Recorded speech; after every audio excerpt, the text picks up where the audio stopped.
Okay, greetings, brothers and sisters. So this falls under the category of what is this Iranian war really about?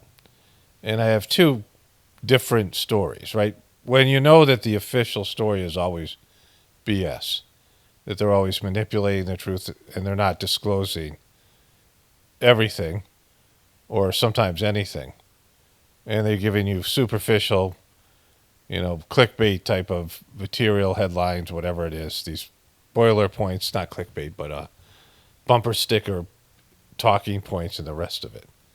And there's two things that have already come out that make this a lot more interesting and seem a lot more believable, and certainly play factors are factors in this overall, whatever it is, conflict. And so the first one is something I copied off the TV, and I don't think MSNBC will post this if it's MSNBC. But this talks about October 7th here. Just hours ago. This mission was not and has not been about regime change. The president authorized a precision operation to neutralize the threats to our national interests posed by the Iranian nuclear program and the collective self-defense of our troops and our ally Israel. President Trump has said from over 20 years, frankly, Iran cannot have a nuclear weapon. So this is kind of in a real world with real media. And had they not gone after Trump so much that, everybody who is a Trumper has turned off any sort of criticism as TDS, right, which is a whole cult thing that's going on within the Trump organization, the MAGA world. But it's also in part because the liberal media has just talked about everything being Donald Trump's fault for 10 years, right? So, but if there was real media, or what we do here, he just said Trump has talked about how Iran can't have a nuclear weapon for 20 years. And, it makes it sound like that meant anything other than 10 years ago, right? Because, and this isn't why I'm showing you this, but this is just a little sidebar. Because 10 years ago and the 10 years before that he's talking about, what did he say that when he was on the Celebrity Apprentice? Like, what difference does it make? Anybody can say shit like that, right? Iran can't have a nuclear weapon. I'm just saying that as Donald J. Trump. No one gives a shit. It only mattered once he started to run for president, and it still doesn't even matter then, because it's all BS, right? It's all BS talking points. So that was great. But this is the key piece here. And ultimately, he decided this is the moment, given their stonewalling, when direct military action had to be taken to prevent that from happening.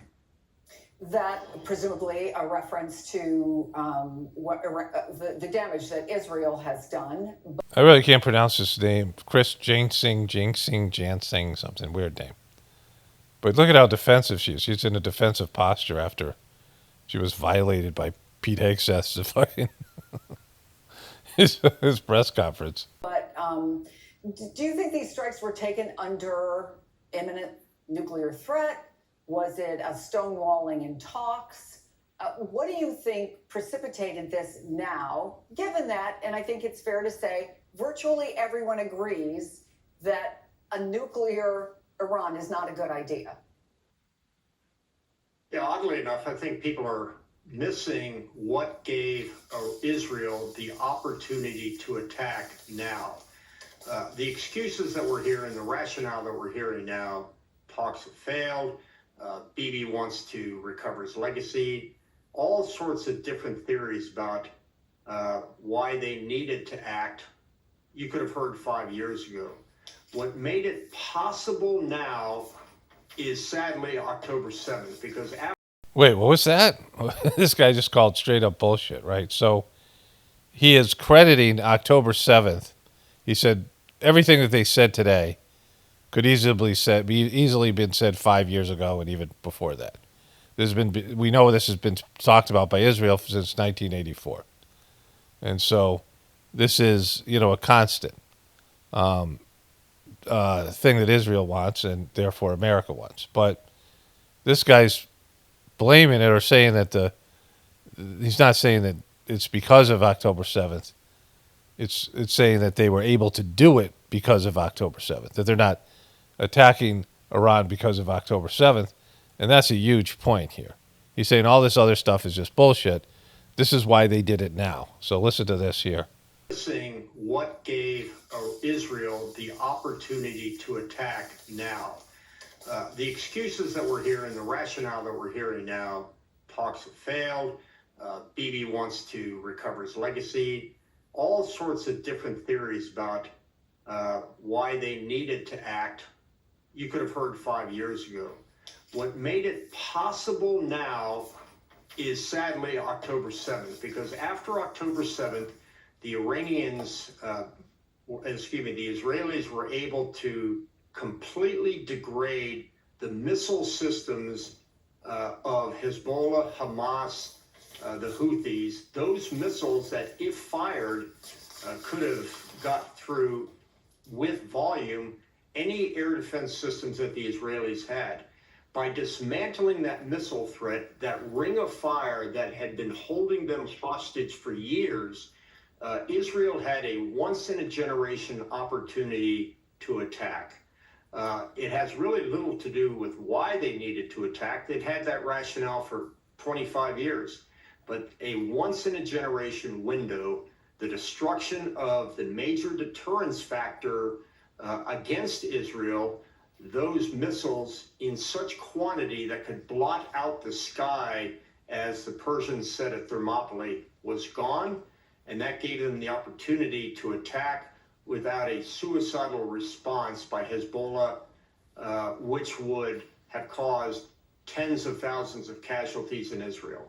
Okay, so that background noise, like I record that off my TV, and sometimes it's my dogs or people moving around in the house, but he must have a dog in his office, this guy. But this guy just dropped a frickin' truth bomb, right? Because what he said was October 7th allowed Israel to go in and dismantle and get rid of all of these rockets and things that Hezbollah have. Remember, they started going outside of Israel, I guess, to Lebanon and these other areas next to Israel, Syria, wherever it is, where there was these rockets that Iran had placed there that would have gotten through the Iron Dome and killed tens of thousands of Israelis. And so October 7th did a lot for Israel. And it allowed them to do this with Iran without ever having to suffer mass casualties, right? So, I was talking about that quite a bit during, all these things. Like, is Hamas complete fucking morons, right? How moronic is Hamas? And so, when you script like these supervillains, going all the way back to Jaws, the movie Jaws, where the shark Jaws, the shark in the movie Jaws, is targeting human beings in a way. You see this with horror movies where, occasionally you get an obsessive stalker or somebody is obsessed with somebody or something. And that's a certain mindset. But you also have it with a lot of these narratives with, these kind of shooting events that have happened and these people who write manifestos, that they have no other purpose. They have no other rationale as a person than to do something destructive and putting themselves in a suicidal position, suiciding themselves just for the purpose of, they have this with these suicide bombers and things like this, right? Where they don't care what happens to them. They don't care what happens to their loved ones. They don't care. And again, this always comes back on their loved ones, right? And for Jaws, people are going to be killing sharks forever. If Jaws was an actual thing, if something like that happened where the shark just went, and this could happen with the killer whales. If killer whales start eating people, then they're going to be like eliminated from the planet, right? They'll be hunted. And so, this self-destructive attitude of a villain in a movie, which doesn't make any sense. Where you're saying, what is the villain's motivation? Their one motivation is revenge over some superficial thing. Most criminals are motivated by money or power or something. They have some self-interest, and they're not doing things just to be suicidal. Where it's like they live just to kill the hero. Like that's pretty much their whole role. Their whole existence is they're obsessed with the hero and they want to kill the hero at all costs. They don't care about any of the other ways it affects them and the people in their life, and and that's making some other people who are clearly not the villain. Israel has killed hundreds of thousands of Palestinians, and Hamas has killed, 5,000 or so Israelis or something. Like the numbers are just don't add up, right? And Palestine isn't invaded Israel's territory. Israel's grabbing land from the Palestinians. So Israel's the villain. So it's not that Hamas is some evil, entity, but it's obviously controlled asset by Israel, which I've said over and over again. To do false flag type of attacks that give Israel the right to do these other things. That it gives them the victim consciousness to go out and do what they've done. So, another example of this, I just watched this movie called Stratton, which they had a British special force that's equivalent to the Navy SEALs. And they had a guy named Stratton who teams up with American Navy SEAL. And the Navy SEAL gets killed. It's a really bad movie. And the acting's really poor. But his handler is this blonde woman. And she is a really bad actress. And they're having a conversation about this Russian villain. There's a guy who's a Russian special agent that she explains that she had an affair with, that she tried to turn him when she was an operative. And she had an affair with the guy fell in love with her, and then she ratted him out to his, that made him seem like she had turned him, and the Russians thought that he had gone rogue on Russia, and this country turned against him.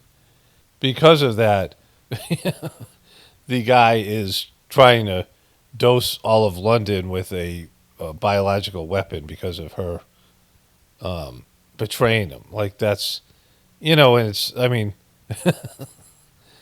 it's a really, and everything that he does up until the last moment is putting himself at risk. He doesn't care about his own life. He just wants to make sure he kills as many British people as possible. And you see these villains all the time. And if you think about them as an individual or person, or an actor coming in, what's the person's motivation? And a lot of times it's revenge or whatever it is.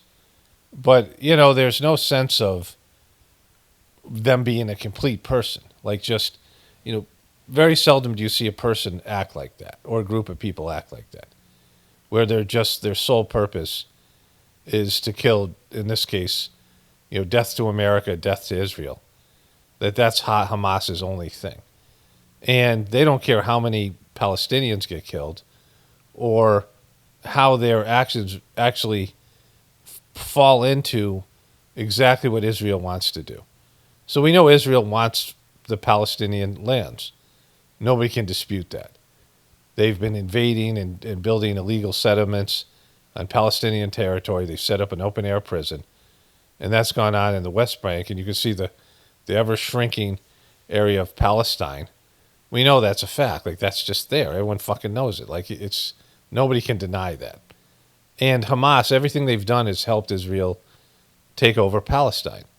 But not only did they help them take over Palestine, and now they're getting rid of the West Bank and Gaza Strip. They're absorbing Gaza Strip. They're occupying Gaza Strip because of October 7th. But they are able to go after these other, Hezbollah and these other these so-called terrorist groups, and eventually lead to their ultimate goal, which was to get rid of Iran as to undermine Iran and do whatever they're doing with Iran, regime change, get the Americans involved with the war with Iran. And that's clearly happened. Like, that's always been their goal. They've had a hard-on for Iran, and so have the neocons, who are all Zionists. Like, all these Zionists, one of their big things was Iran, and then also what they did in Syria when they murdered Assad, the sitting president. They assassinated a president of a foreign country that wasn't engaged with the war with them, because of October 7th? He has nothing to do with Hamas holes. And so Hamas has given them the excuse to do all these things. So how can Hamas be anything but their friend? A friend to Israel. Hamas has given them everything that they want. They've given them Palestine. They've given them the Gaza Strip. They've given them the ability to go out and destroy all these missiles that are outside their border, which, gave them the ability now to attack Iran and do what they've done with Iran. And so how can Hezbollah be their enemy? Like, everything that they're doing is helping Israel. You think that they're that stupid? You think that they're just so myopic about, these things that they want to do, this whole death to Israel thing, that they are blinded by their hatred? It's silly. I've said this before, like, you don't go punch a fucking tiger in the face. When you know you're going to get your ass kicked, you don't do it. You don't do something like that, right? You don't walk up to a fucking lion or tiger or bear and start a fight. Why would you do that, right? Or something even bigger than that, right? Galactus. Like that's the difference. I mean, it's more than just that. Like, it's like 100 tigers, or like it's like you're punching a tiger in the face at a picnic and there's 100 tigers there and they all go kill your family. That's what they're doing. Like they're, thousands of tigers. I mean, it's not even there's not even equivalent in the animal kingdom. Like a tiger that's, it's like punching Godzilla in the face, right? And then, with your family standing behind you and Godzilla eviscerates you and your whole family. It doesn't make sense. Like when they ever, it's this thing with, if you ever seen The Princess Bride, they have this false flag that they do where Prince Humperdinck is, I had this clip I showed before, but it's, you can find it if you want. But there's, he's wanting to attack Gilder. So he's going to murder the Princess Bride, and he's going to put her on the steps of Gilder so that it looks like they killed her. They kidnapped her and killed her. And the people will be so upset about it, they don't want to go to war, but they will go to war for something like that. You got to get the people really mad at the other country. You got to demonize the other country. So that's like a total example of a false flag. And that's what these things are. They have to motivate people, and you have to create victim consciousness. And Israel is great at doing that, at being victims. And so Hamas made them into victims, and now with the hostages too. Why would they keep the hostages when they've killed 40,000 Palestinian people? Oh, we'll give you the hostages back when you cease fire. And they're like, okay, we'll just keep on killing you Palestinian people and taking your land. And so Hamas is an Israeli asset. It's the only explanation. They are giving Israel the excuse to do what they've always wanted to do. And this guy, in a way, confirms it. Because he says without October 7th, this thing with Iran doesn't happen. And all these other things don't happen either. And so Israel has executed their long-standing plan of occupying the Gaza Strip and getting rid of Palestine as it stands today. There's no two-state solution. And Trump isn't, negotiating any of those things. Pushing through that, taking out the head of Syria and getting rid of all these other so-called terrorist groups on the border, and then now attacking Iran. So they've hit for the cycle. They've got everything. They're checking off the boxes of their long-standing goals. And this guy says without October 7th, they couldn't have attacked Iran. And so there's that piece. So the second thing is, is a little slightly different than that. But this, my wife read this on Reddit. This is why they got bombed. Iran didn't build a nuke. They built a train, a rail line that connects oil directly to Russia, India, and the BRICS bloc, no tankers. In the BRICS bloc, no tankers, no U.S. Navy, no petrodollar. No SWIFT, no IMF, no permission. And that's why they got bombed. Not for uranium, for sovereignty. Now, we know this from the bullshit excuse that they made to take out Libya. Very similar to that. So they were going after the petrodollar, Gaddafi was. Now, Gaddafi did everything right, did everything what the UN said, was on track to reach the UN Millennium Development Goals. And he didn't have any... He didn't have anything that was a reason for them. No weapons of mass destruction. he had complied with everything. He had gone to the UN and talked shit about the wars. He called bullshit on 9/11, and he said that there had been 64 wars in so many years, and that the UN was a joke. But other than that, he had been somewhat, I don't say flamboyant, whatever he was, the way he dressed and whatever. It seemed like a crazy person, but he had turned the country around. And the UN was big on the UN Millennium Development Goals, and Iran, Libya was about to reach those, and they were one of the only countries to do so. And so they made up this bullshit excuse that Libya was taking people, like people that had been rendered in other countries, and was torturing them. And and what this was, that U.S. had rendered people and dropped them off in Libya. And these people were like, they were an American asset. You know how ISIS was an American asset. They were ISIS. And Gaddafi turned them free in the country, and they ended up turning against him. He had 80% approval rating, 75% approval rating, and the UN, had no reason to say, let's get rid of this guy. The only reason was he had the gold dinar, which he was trying to get other Arab countries to sell oil in a gold dinar and undermine the petrodollar. And they took him out for that because he was a threat to the global economy. And so let me see where I have that here, somewhere over here. So the AI, Gemini AI said this. I searched this, and they give it Gemini AI now as the top response. A significant development regarding Iran's real infrastructure and its potential role in transporting oil to BRICS nations, particularly China, involves a newly established direct rail link. China-Iran rail link, a direct rail link between Xi'an, China, and Apron Dry Port in Iran, is officially launched in May 2025. This just happened. This link significantly reduces transit times for goods between the two countries compared to sea routes, potentially down to about 15 days from 30 to 40 days. Potential for oil transport. While the initial focus of the rail link appears to be on freight, there is speculation reports suggesting it could be used for transporting Iranian oil to China, bypassing the traditional maritime routes that are monitored by the U.S. Navy. This aligns with China's interest in diversifying its energy supply routes and reducing its reliance on vulnerable maritime choke points like the Straits of Malacca. Malacca, is that the place where Hilaria Baldwin would vacation? Is that Mallorca? I don't know. BRICS connection. Iran's membership in BRICS bloc, effective in 2024, alongside its strengthening ties with countries like China and Russia, contributes to a broader effort to enhance economic and strategic cooperation among these nations.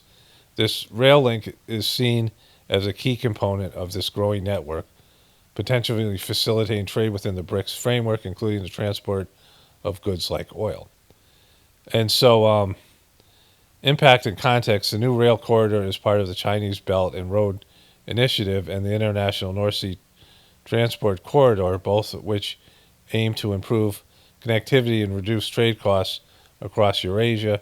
The development of this rail link is also viewed in the context of Western sanctions on Iran and China's attempts to secure energy energy needs without being affected by them. And so this would also, affect the petrodollar.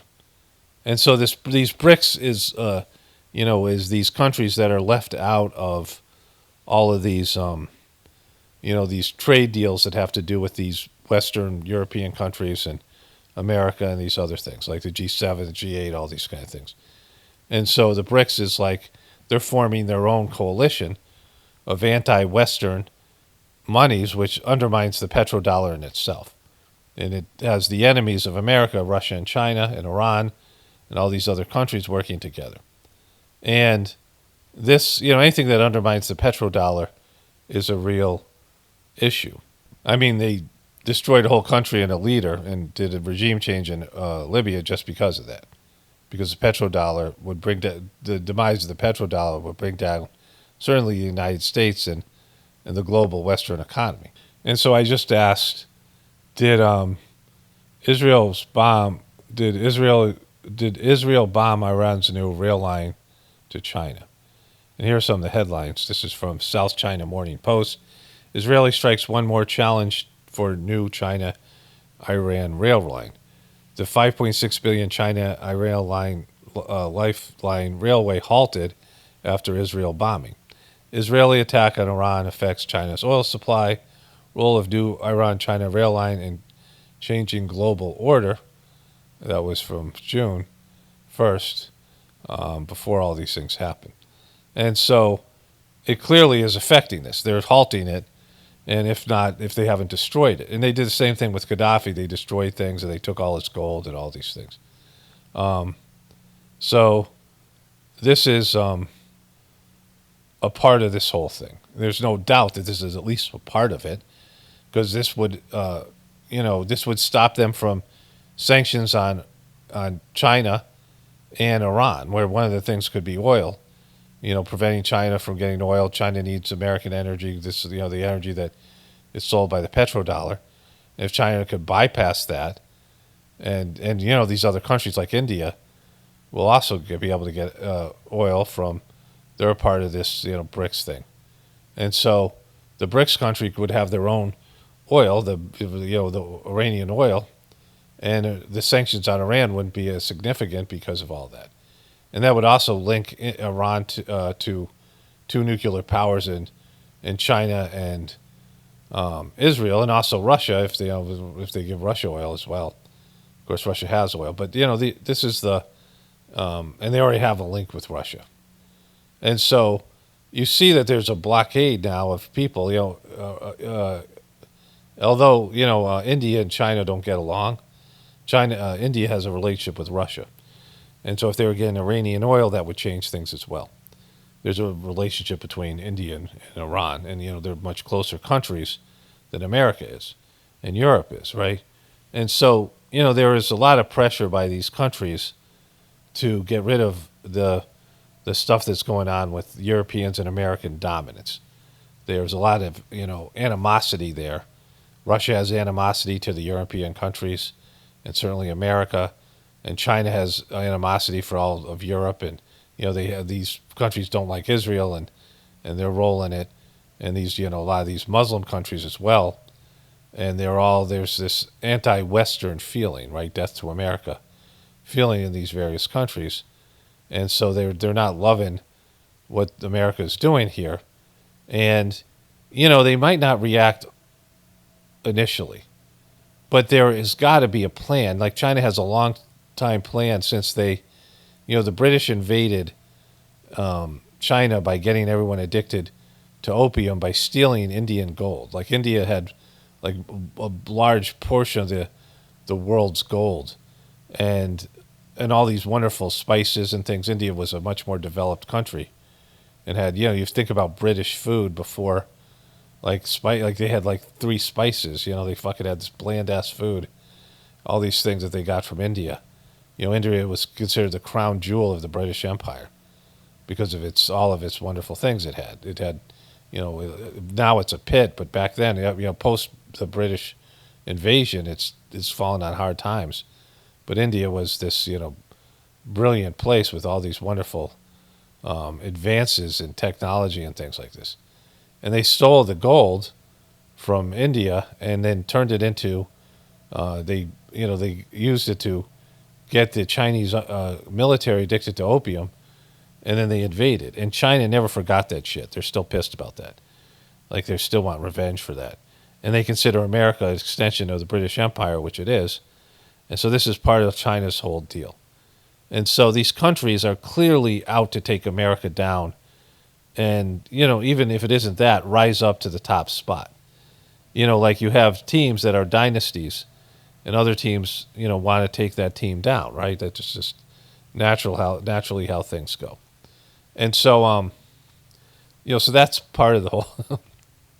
That's part of this whole thing, right? I mean, if you're North Korea, which is also part of this, right? And you're also these are the countries that have nukes: China, North Korea, Russia, and Pakistan, which wants to get involved. I forgot about Pakistan and India. So there's, in the BRICS alliance, if this goes to that kind of a world war, and again, India isn't aligned; it is in war with Pakistan, and has bad relationships with China, but they're involved economically now with these, this BRICS thing, and the rest of these countries are all have anti-Western sentiment. They've been on these lists of remember what did George W. Bush called them, the axis of evil, right? Iran, North Korea, and China, and maybe and even now more so Russia has been demonized and had been for the Cold War. These countries have been demonized, and they're not digging America and Europe for a variety of reasons. And they've been negatively affected, by Western policies. They've all had economic sanctions. They've all been targeted. They all have their own. These people have their own. They're not just villains. They don't consider themselves villains. Every villain considers themselves a hero, right? I mean, Trump is a villain to so many people, but to himself and the Trumpers, he's some cult-like fucking reincarnation of Jesus Christ, right? And so, everybody has their own point of view, their subjective point of view. And every villain is a hero to himself or his followers. And every hero is a villain to somebody else, right? And so to Lex Luthor and his people, Superman's a villain, right? So there's always another side of the story. And when people start framing things as good and bad, good versus evil, unless somebody's a fucking saint, unless somebody's like a spiritually evolved person, and a spiritually evolved person doesn't look at the people that are attacking him as villains. Like spiritual people don't come down. There are these kind of religious wars like the Mahabharata and the things like that. But it isn't, the people in the Mahabharata that were against Krishna and against the Pandavas, the good guys, were oftentimes saints and souls that were connected to Vishnu, who was Krishna's soul. They were higher developed souls that were just playing a role of the villain. But on a spiritual level, they were, they work together. They're working together to create a divine drama on planet Earth for the evolution of humanity. And so, this idea of villains, good guys, and bad guys, it doesn't exist on a spiritual realm. Because oftentimes the villains are higher developed souls that are playing a role. Even Hitler or something like that, they're playing a role for the evolution of divine work that has to be done and the evolution of human beings. So, it's this, simplistic binary way of looking at good versus evil, bad versus good, this kind of thing. We're the good guys, they're the bad guys. Is very primitive. It's very immature and very primitive. And it always makes the villains out to be very limited, right? They're, monoculture. They're one thing. They're a villain. They're out to destroy people. They just want to take away our freedom. It's bullshit, these lines. But they have their own goals and ambitions. They have their own families that they want to protect. They have their own, reasons for doing what they're doing. All these countries that are viewed as villains. Now, China is not a good country and doesn't have good leadership. Neither does Russia, and neither does Iran. Neither does North Korea. But are they so much worse than America? No, they're not. America is doing much more damage. America is an evil empire, and we have more power. And right now, Trump and America is just bullying everybody. And, people are pissed about it. And it might not come back to us right away, but there are plans in place to disempower, to denut America. And it has to happen just economically. I mean, people who are considered American allies, the controllers that have allowed America to have this position for so long, this premier, the dominant country, they know that American lifestyle has to go. Social Security has to go. Medicare has to go. The amount of resources we have, the amount of things we get on Amazon, things we get at Walmart, things, they're being shipped in. That just can't continue. This economy, the way it is now, they can't just collapse it all at once, but they have to, train Americans that have less. And our kids have already been trained to exist in, 10 by 10 rooms with this, bunch of screens and, not maybe even like a small window of the outside world, and some of these tiny micro apartments that they want everyone to move in. These Agenda 31 things. These kids are already set with that because they spend most of their time on the internet, so that's their window to the outside world, and so they don't even need all those things. They don't need a car. They can have these little 15-minute cities and the rest of it, right? Which is, reducing the amount of energy that's needed, reducing these things. Of course, they're going to have to cut back on electricity, and they're going to have to depopulate to accommodate AI in terms of the electrical needs, and because there's not going to be all these jobs that AI and robots are going to do. And one of the key things is to depopulate. They don't need as big a population. They don't need as big as a market when they change the way this economy works. Right now, they need a global market to, the technological advancements. When you can sell 7 billion cell phones, well, you need a big market, and that'll incentivize these companies to advance technology in such a way. But now that they have AI technology and they're on the cusp of, robotic technology where robots and AI can take over massive amount of jobs, like 60 or 70% of the jobs that people do globally. And so you can reduce the population significantly. And then you have less energy needs, you have less food needs, you have all these things, right? I mean, you can create a more utopian civilization when you have less mouths to feed, and you have control over people now with AI monitoring and robots that'll come in and, they won't be able to be argued with or whatever. They'll just fucking blast you, or, they'll turn off your chip and you'll be outside of the, or whatever. They'll just kill you or whatever it is, right? Like if you don't, adhere to the dystopian future. And so, that stuff's not going to happen because the civilization's already crumbling in its own natural way. But that's part of a plan, right? And so, this is all tied to these types of things, right? What is the big word that they keep on using in terms of our civilization? It's unsustainable. Because it is. That's a truth. And so if something's not sustainable, then you better figure out another plan, right?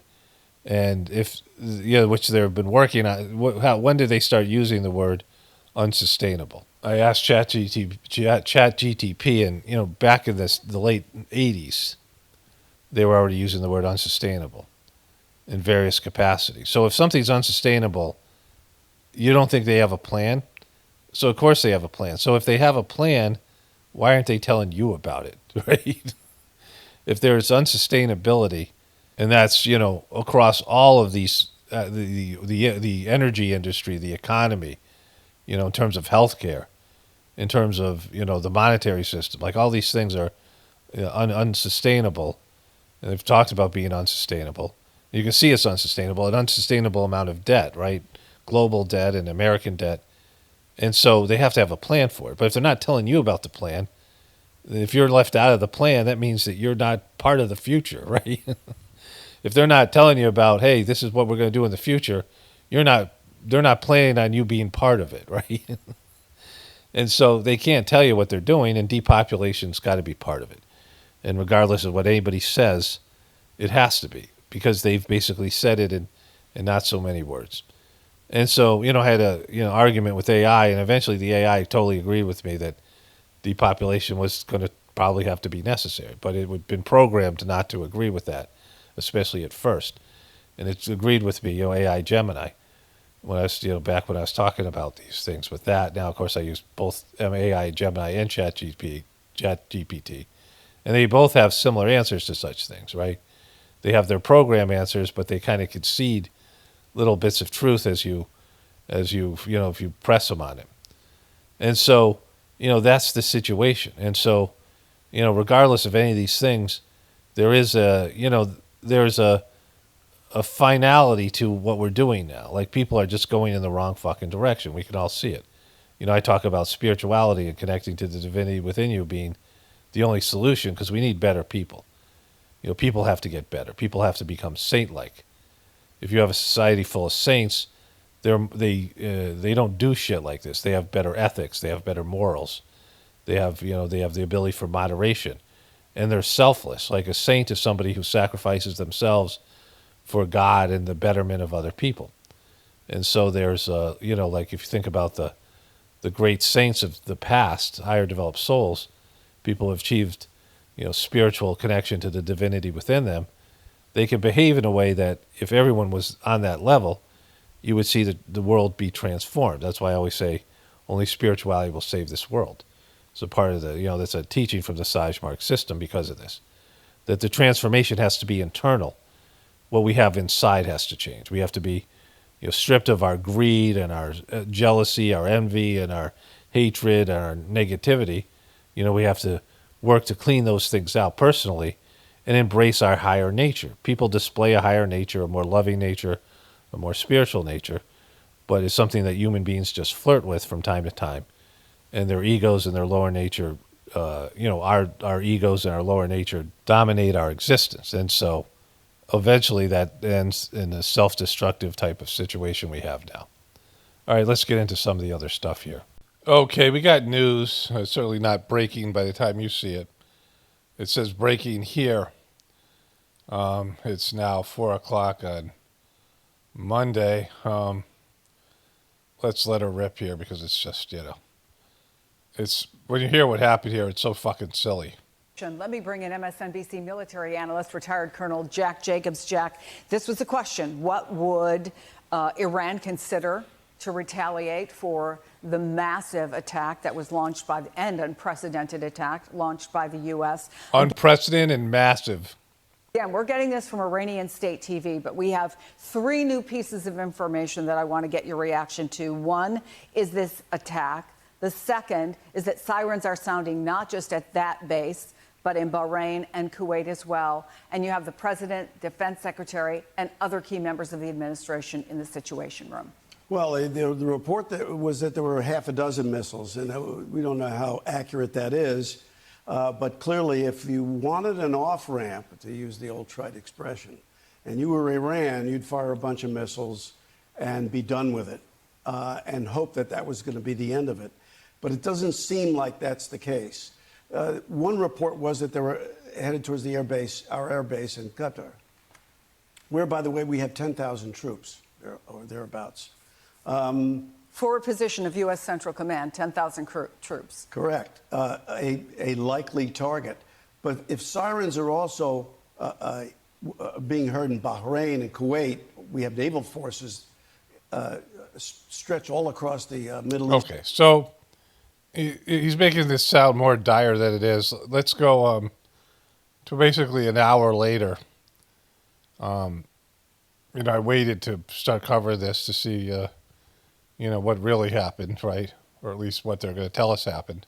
For this base, they took out all the dependents several weeks ago from this base. They also moved all the aircraft from Al Udeid. So the U.S. Air Force commander, the wing commander at Al Udeid, knew from the Qataris that this attack was coming, and they moved all the air assets out of there. As far as the personnel goes, a lot of them were moved, we understand, but the skeleton crew at least was there, and probably more than that, to maintain all the things that we do. What's basically here at Al Udeid is known as a combined air operations center, and that runs basically all the air operations for the Middle East. So those positions were all staffed, so those people remained in place because they're basically mission essential personnel.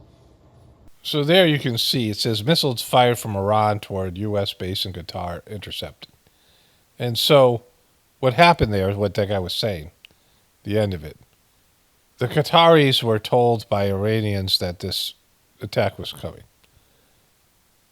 from a while back because the U.S. had enough time to move out all the valuable equipment and most of the personnel, everybody who was non-essential.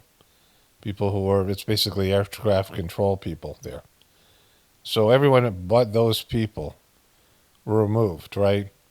So the Qataris knew, and told the U.S., hey, Iran's going to bomb this place, missile. And then the U.S. was able to move everybody out, but didn't have to because they intercepted the missiles, and the missiles were shot down, doing absolutely no damage. There was the most limp-dicked, denutted response in history. I mean, it's an embarrassing response. When you are shouting, or some member of your people are shouting death to America, and America just dropped a bunch of bunker buster bombs, heavy duty explosives, destroying some valuable assets of yours, and then supplying the Israeli army with not only all the assets that hit your country, the missiles that hit your country over the past whatever time it is, right? But aside from that, they also are supplying all the missiles for the Iron Dome that's preventing you from hitting Israel and making, Israel kick the shit out of you. And you say, hey, death to America. By the way, we're going to send some missiles at you so you guys have enough time to make sure that we don't do any damage to anything important and don't kill anybody. So death to America, right? And it's the gayest response in the history of if you're going to forewarn the people that you're sending missiles to and send out the least amount. I mean, this is Iran saying, okay, this is our really feminine response, non-warlike response, just so we can tell where people were, we're not total pussies, right? After all the shit that we've talked over the years. And so, they're talking about how after they, regimes like this, which, we know to be true, when they get their asses kicked, they will tend to, fall because they're unpopular regimes and they're using military muscle to. It's just like what's going to happen to America and the world when aliens show up, and you no longer trust your government as being some sort of force that can defend you or something like this, and you feel like your government's authoritative, and which every government is to some extent, and so they lose all sort of credibility because they just got your asses handed to you, and you're not a democratically elected popular government, and so this government will probably fall, especially if this is their limp dick response to what just happened with America. But let's continue on here. Trump calls obliteration an accurate description of the damage to Iran's nuclear facilities. I showed you a clip from TV earlier, and the everyone's saying there's no way to figure out what damage is done. They're saying severe damage and destruction, but they don't know if they've moved out their nuclear facility. They knew this was coming. I mean, it's basically been warned. They, that this was going to happen because Israel said that they had the capability of doing some damage themselves. So that sort of triggered Trump to say, hey, only we can do it, and then ultimately do it. I mean, pretty much everyone knew this was going to happen. And so here's another headline. Trump says Iran gave U.S. advance notice of missile attack in Qatar. So, for one, when he said that it's been obliterated, he doesn't know. He's just bullshitting. Like, he can't know that. And so for him to say shit like that, that's, he's not psychic. He doesn't have divine vision. And so it's just another way he's a piece of shit. I mean, the fact that they gave advance notice, like, this is just turning out to be like really pathetic, the whole thing, both responses. I mean, maybe one of the good things is Iran's government can finally fold, and hopefully they'll have a democracy, but I doubt that's going to happen. It'll probably get worse and not better. Based in, whenever there's regime change, these are the things that happen. But they did have a good government that was friendly to the West, and America wrecked that. And, that's eventually going to come back to haunt us. So, this guy, I certainly empathize with Americans who are exhausted after 25 years of foreign entanglements in the Middle East. I understand the concern, but the difference is that back then we had dumb presidents, and now we have a president who actually knows how to accomplish America's national security objectives. So this is not. Speaking of effeminate, they used to have dumb presidents. Now we have a smart one, so that's good. That's good that we no longer have a dumb president. Not going to be some long drawn out thing. We've got in, we've done the job of setting their nuclear program back. We're going to now work to permanently dismantle that nuclear program over the coming years. And that is what the president has set out to do. Simple principle. Iran can't have a nuclear weapon. Okay, so, this is going to happen. And we'll see what the international community does and what UN does. If there's any, action taken against America, but this was an illegal strike.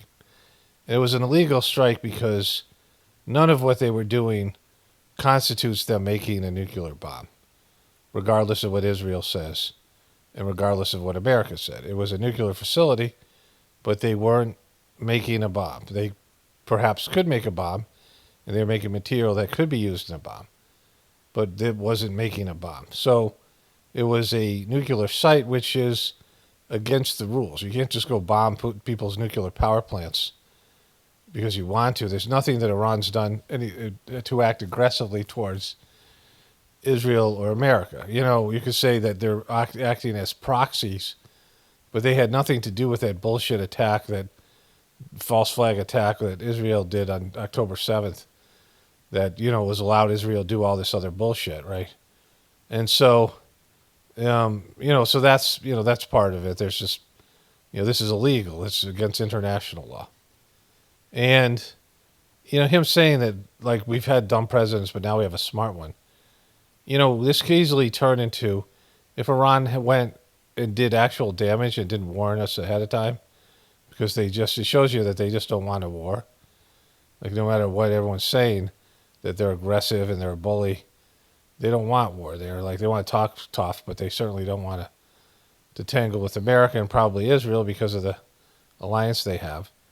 And, they're not a very well-functioning regime. They have, they were created out of, American blunders in Operation Ajax, which I've covered in many videos. And so, that taking down their democratically elected president Mossadegh, who was very Western and it was a completely different country than it is now. And we did that. We broke it. You broke it. You brought it. And we went on and did that all over the Middle East, where we did regime change, which is now having catastrophic effects in all of those countries, in Iraq and Libya and now I guess Syria, when whatever the Israelis took out their leader. I mean, just when you take down a government, as bad as that government is, it always gets worse. It doesn't get better. If that happened in America, as dumb as Trump is and as bad as the government has been the last, 100 years or so, I don't know how long you could say we've had a bad government and we've had bad presidents. It's still better than not having anything and having chaos. I mean, that's just the sad part about it. But for him to say that we're not going to get bogged down, the truth of the matter is nobody wanted us to go to do this kind of shit. And you campaigned against the Russian-Ukrainian war, which was a money laundering operation that Biden had put in. And Americans were tired of paying for shit like this. And many Americans are even more tired of paying for Israel's defense and things when we're struggling financially and we have our own debt-related issues. And we're tired of you guys just giving away everything to Israel for no return for the average American. And this easily could have ended up being mired down in one of these bullshit wars, right? And so it's exactly the opposite of what you guys said that you were going to do. That has animated American policy over the past 130 days. It's going to continue to be a driving force of our policy in the Middle East for the next 3.5 years. Yeah, let's talk about how Trump got punked on his birthday when Israel decided to make a unilateral attack on Iran and undermine his parade and didn't really ask for his permission. And then he had to get on board and drop missiles, which we weren't planning, but bombs that we weren't planning to drop. Let's talk about how he got completely owned and became Israel's bitch and started licking Netanyahu's taint, right? So one of the signs of the apocalypse is that it's just so stupid. Like everything's just so remedial. Is this what we have to, listen to and see happening, and all just the lies and this, all of it, right? That this was a bullshit thing done based in the lies that Israel's been perpetrating. Not like Iran. Iran's a horrible government. Like all these countries are shitty in themselves.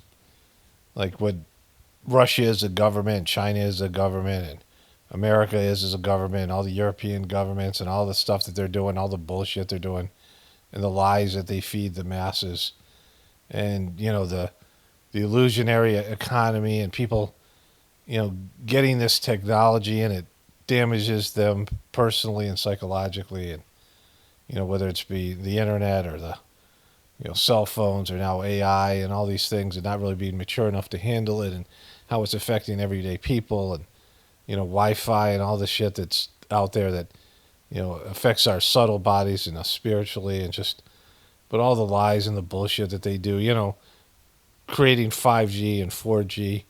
4G is microwaves and 5G is millimeter waves, and we know what microwaves do to people. And millimeters, like if you put a piece of meat in the microwave and you nuke it, like long-term effects, little doses of those little microwaves are going to do to you. There's going to be some sort of effect, and not having any environmental reports and any of these things. But it's just all the lies and the deceptions and these, flawed, deeply flawed people in power. And I mean, everyone has their issues, and everybody's lying and doing dumb shit with their, making self-destructive choices and, negative choices and all the stuff that's going on in the world. And, is this it? Like, it's like this is the best we have to, that we can produce, right? And then just this thing that's just happened, and there's going to be more things like this, and leading to World War III over just dumb shit that doesn't have any, relevance. And like I said, Iran isn't responding now and really can't. And, if they do respond, it's just going to be more of a beatdown. And so Trump is going to bully them into submission with Israel because of all the bullshit they did post-October 7th and what they're doing. And Israel's just going to start grabbing the promised land and doing what they're doing there, and, calling it defense when it's a genocide, and, making justification for doing things that they have whined about being done to them as a people. And, bullying and, the Holocaust stuff and all that stuff that they, said was done to them, and now is being, that they're doing to other people. They're doing to the Palestinian people with this open air prison, and now basically ethnic cleansing and all the rest of it. And, killing 40,000 Palestinians in Gaza and taking their land and all that bullshit that happened, right? And so, this is every reason why people are showing that we're not doing very well, right? That we're going in the opposite direction. We're not evolving. We're not getting better. We're getting worse. And Trump is just an indication of that. And regardless of how it plays out, it's got to stop. Like, you can't go in this kind of direction. If you see a person who's gambling away his family, some guy's gambling away his family's wealth or whatever it is, or, using alcohol and drugs, or, whatever negative behaviors people do, prostitution and cheating and, destroying themselves, right? Destroying their life and destroying their families, and, all the things that go with that, all eating toxic foods and all the stuff that goes with it. And when you do things like that, inevitably what happens? Your body breaks down, you break down psychologically, you hurt, where your business falls apart, you lose your job, whatever. And when you behave like that as a civilization, we're exhibiting self-destructive behaviors, which inevitably will lead to self-destruction, right? Like, that's how it works. And this is all about self-destruction in one way or another. Anyway, so let me wrap this video up here on that happy note. Only spirituality will save this world. This power motto definitely important for the apocalypse. And the ascension, everyone have a blessed day and be grateful.